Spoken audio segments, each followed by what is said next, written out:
Welcome back to my YouTube channel. So as promised, today I am going to be doing a little watercolour painting. It's going to be another loose painting that I'm going to try and do. I'm really working on being just that little bit more loose with my watercolours at the minute. So we're just going to get straight into it and get started. I am going to be using my Mission Gold watercolours. Very exciting.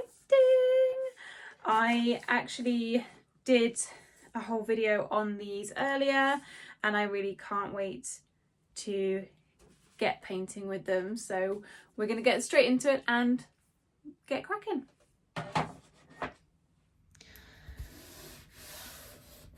Okay, so I have taped down my drawing of some tulips. Unfortunately, for some reason my tape isn't sticking, so that'll be interesting.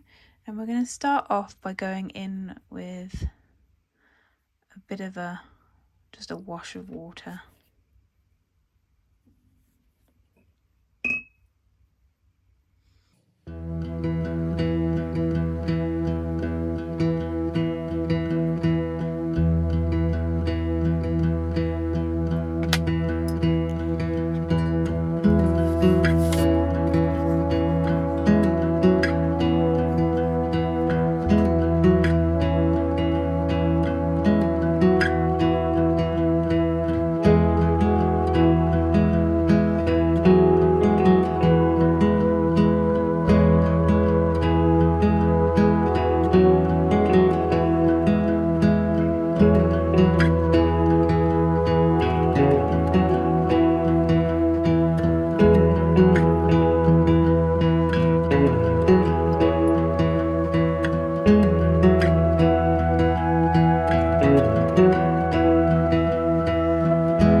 you.